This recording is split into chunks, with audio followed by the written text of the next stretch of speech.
Bakit kasi hindi mo nalang aminin kay Maricel ang totoo? Na pinabayaan na siya nung tatay niya. Pagkamatay ni Julia, na hindi man lang siya hinanap. Baka nga, tinuring pa siyang patay nung buang niyang ama na yun. Ano kaya mararamdaman ni Maricel pag malaman niya yan? Ayoko masaktan si Maricel. Ayokong bumaba ang tingin niya sa sarili niya. Kasi naman okay na kami. Ba't ba kailangan mangyari pa nito?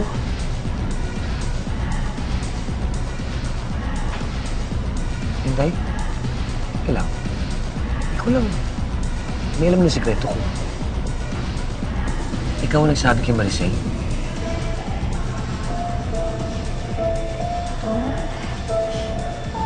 Tawarin mo ako. Hindi ko naman sinasadya.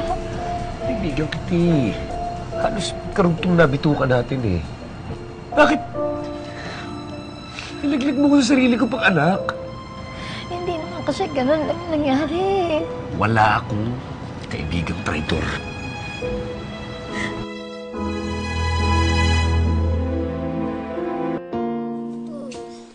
Sandali lang. Kaya ko na ito, Intay. Sige na. Don. Hindi ka na. Don, sandali lang.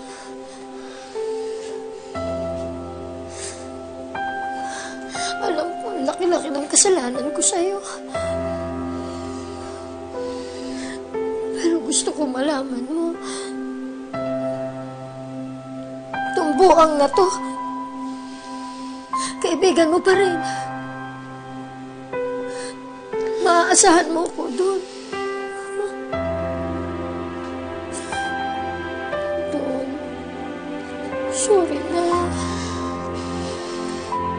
Sige na. Bis ka na.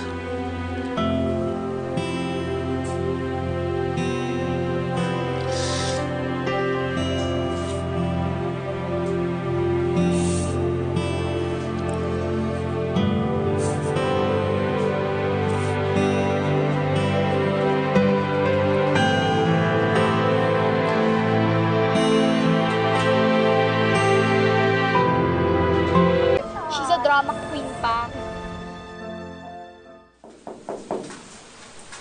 Gordon?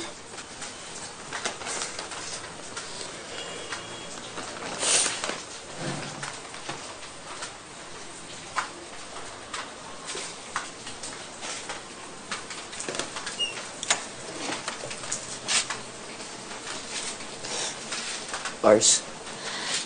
Nag-iwan lang ako ng pagkain. Kasi nakita ko sarado yung karinderya mo. Alis na ako, ha? Mars?